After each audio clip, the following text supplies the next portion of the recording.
खुदारा इश्क करेंगे हुजूर से इंशाअल्लाह, करेंगे इंशाअल्लाह। हमारे अरकान कमेटी, और देखो बुजुर्गों से निस्बत हमारी पहचान है, हमारी बुजुर्गों की निस्बत हमारी, और ये सबक हमें आला हजरत ने सिखाया। आला हजरत ने सिखाया, तेरी सरकार में लाता है रजा उसको शफी, जो मेरा गौस है और लाडला बेटा, लाडला बेटा तेरा। कौन है आला हजरत? जमाने के मुरीदों को पीर पे फख्र होता है, मारेरा वाले पीर को बरेली वाले पीर पे फख्र है। और कई बार लोग कहते हैं कि जी आप इतनी बड़ी बात कैसे कर गए, तो मैं खुल के कहता हूं, ना अहमद रजा जैसा मुरीद नजर आता है, ना आले रसूल जैसा पीर नजर आता है। ये याद रखिए, ना आले रसूल जैसा पीर नजर आता है, ना आला हजरत जैसा मुरीद नजर आता है। पीर ऐसा जिसे किसी की आमद का पहले से पता था, मुरीद ऐसा जो दिल इतना साफ लेके गया कि पहली नजर में सारी बरकतें ले आया, सारी बरकतें ले आया। और सैयद आले रसूल मारहरवी रहमतुल्लाह ताला अलैह, हल्के में मत लेना, ये वो जमीन है, ये वो जमीन है कि जिस जमीन पे एक नहीं बेशुमार कुतुब आराम फरमाए। किसी की नस्ल में एक पीर हो जाता तो खानदान पलते, यहां तो सारे ही वली हैं, और सिर्फ वली नहीं, वली घर है, वली घर है। सरकार आले रसूल मारहरवी रहमतुल्लाह ताला अलैह, आपकी बारगाह में बनिया आया, बनिया, उसने कहा सुना है तुम्हें पता रहता है, और तुम ये कहते हो कि रिज़्क अल्लाह की कुदरत में। उसके हाथ में चावल थे, चावल क्या थे, समझते हैं ना, चावल इतने बड़े बड़े होते हैं ना, चावल समझते है ना, वो इतने बड़े ये सब साइज उसके रहते हैं। चावल मुट्ठी में लाया, कहने लगा बताओ इस पे किसका नाम लिखा है? आपने फरमाया इस पे लिखा है हंस के जोड़े का नाम। उसने क्या किया, उसे तो गलत साबित करने की कोशिश करनी थी ना। उसने कहा अच्छा कैसे, कौन खाएगा? कहा हंस। उन्होंने यूं डाला, निकल गया। कहने लो तुम्हारा उसूल तो झूठा हो गया, तुम कह रहे थे इस पे हंसों का नाम है, ये तो मैंने खा लिया। अब सुनो अल्लाह वालों की नजर, इधर खाया, हलक के नीचे चावल गए, पेट में दर्द शुरू, चीखा, ले चलो डॉक्टर के पास। लोग उसे उसके चाहने वाले डॉक्टर के पास लेके जाने लगे।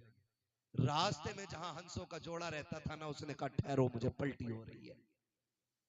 रोकी गई उसकी गाड़ी, इक्का जो भी रथ था वो उससे उतरा, उसने पलटी की, और पलटी करके एक राहत की सांस ली। बैठे ही था, इतने में हंसों का जोड़ा आया और दाने खा के चल गया। जैसी दाने खा के चला, इसकी चीख निकल गई। सबने कहा अब तो ठीक हो गए, चीखे क्यों? कहा वो जो मारेहरा बाबा कहता है, वो जो मारेहरा वाला बाबा कहता है, वो सच कहता है। उसने वहां तक का देख लिया जहां हम नहीं देख पाते। कहा ये दर्द मेरा हालात की वजह से नहीं था, तकदीर की वजह से था। उसने कह दिया था हंस खाएंगे, वो देखो पलटी हुई है, हंसों ने आके ये दाने खा। ये मारेहरा वालों की शान, और मारेहरा की आज भी एक शान मैं देखता हूं कि उस खानदान में हर दौर में, हर नस्ल में एक न एक कलंदर रहा है, एक न एक कलंदर रहा है। कलंदर वली वो होता है जो वो कह देता है खुदा कर देता है, जो वो कह देता है खुदा कर देता है। आज के दौर का कलंदर जिसे दुनिया सैयद नजीब हैदर मियां के नाम से जानती है, एक बड़ी बात कहते हैं वो, आधी रोटी खाएंगे बच्चों को पढ़ाएंगे। याद है ना ये नारा?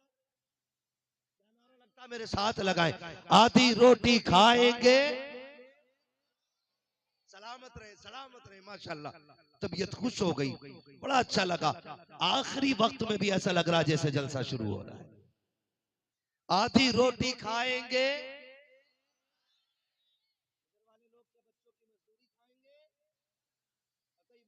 तैयार नहीं है। आधी रोटी खाएंगे, आधी रोटी खाएंगे। क्यों? जब हम बच्चों को आधी रोटी खा के पढ़ाएंगे, किसी की माँ ने दूध नहीं पिलाया, रातों रात बैठ के मस्जिदों के फैसले कर दे। किसी की माँ ने दूध नहीं पिलाया कि हिंदुस्तान का कानून बदल के मनमानी कर ले। लेकिन कमजोरी यह है कि हमारे हाथ में कलम नहीं, और दुश्मन ये चाहते हैं कि इनके हाथों में बम दे दिए जाएं। मेरी कौम, हम और तमाम उलमा और हमारे तमाम मशाइख खुसूसियत के साथ रहरा वाले ये चाहते हैं हमारे हाथों में बम की जगह कलम होना चाहिए।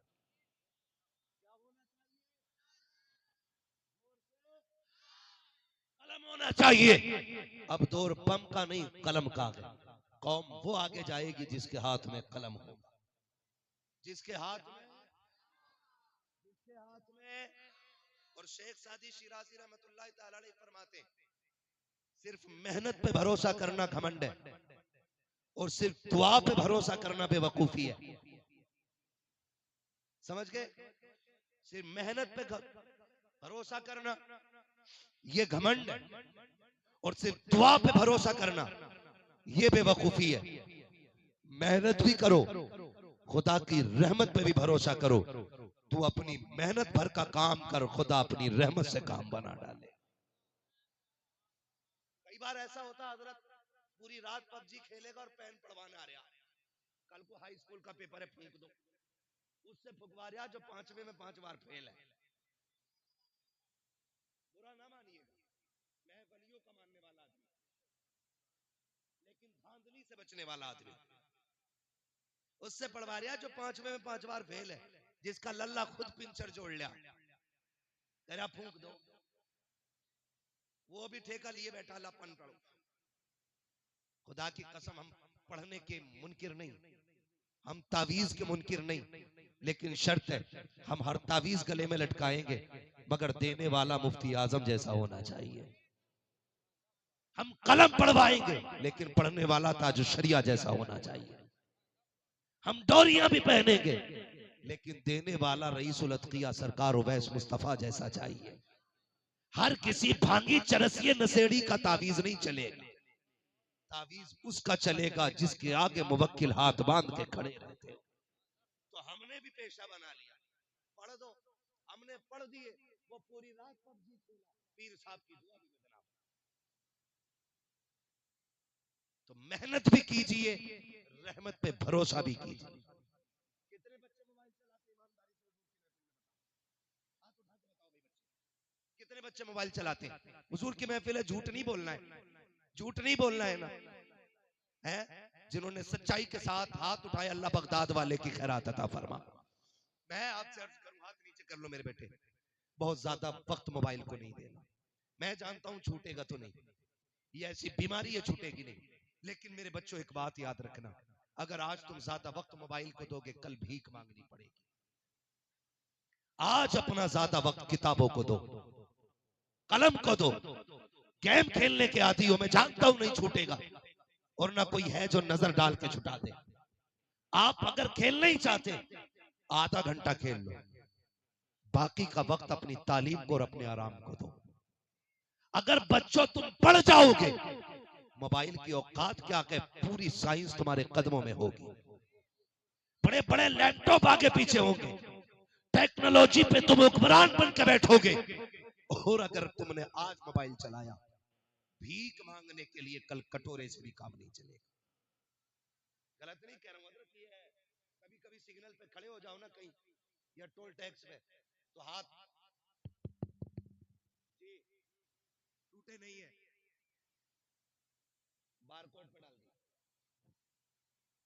भीख भी लोग ऑनलाइन लेने लगे, और हम अभी पबजी खेल रहे हैं। और कौन सा गेम चल रहा है? Free fire. ये बेटे इतना फ्री कर देगा कि हैंड फ्री हो जाओगे। कई बच्चे पागल हो गए, और कई दवाओं के अभी इलाज में जेर इलाज तबीबों के। मेरे बच्चों, मेरी बात कान खोल के सुनना, वादा करें सारे बच्चे पढ़ाई पे ध्यान देंगे इंशाअल्लाह।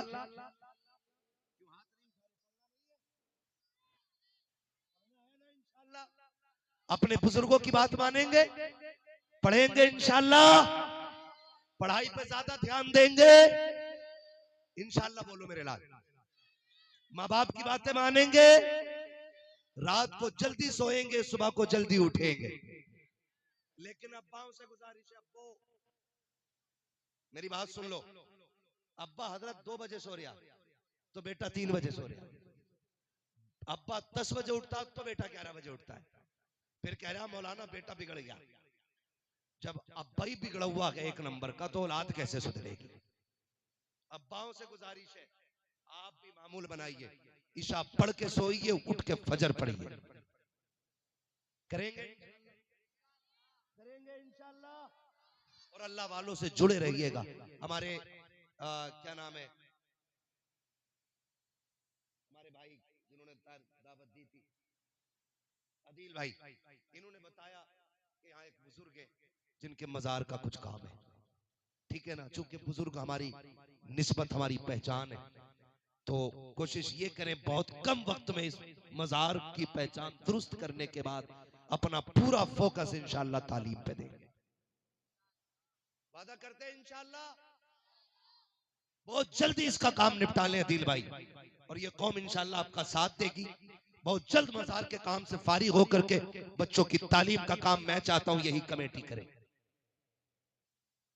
यही कमेटी, जहां जलसे की कमेटी है, मजार की कमेटी है, यही कमेटी हुजूर के दीन की कमेटी है। जो गरीब बच्चे पढ़ने में अच्छे हों उनकी फीस का इंतजाम आप करें। जो गरीब बच्चियां निकाह के लिए बैठी हैं उनके निकाह का इंतजाम आप करें। मैं नहीं जानता अजान के बाद कितनी नेकी मिलती है कब्र पे, मुझे नहीं पता तीजे के जरिए कितने दर्जे बुलंद होते, लेकिन इतना उम्मीद है खुदा की रहमत पे, अगर आप मजार वाले की तरफ से कुछ पैसा उसके नाम का उठा करके किसी गरीब का घर रोशन कर देंगे तो खुदा आखिरी तख्ता लगने से पहले आपकी कब्र रोशन फरमा देगा। करते वादा इंशाल्लाह आदिल भाई, ये सारे काम करेंगे, सारे लोग कमेटी वाले भी है, करेंगे इंशाल्लाह, करेंगे इंशाल्लाह।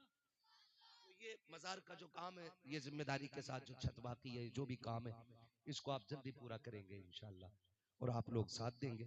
इससे फारिग होकर के पूरा फोकस हमें अपने तालीम पे देना है बच्चों की, और अपने बच्चों को पढ़ाना है इंशाल्लाह।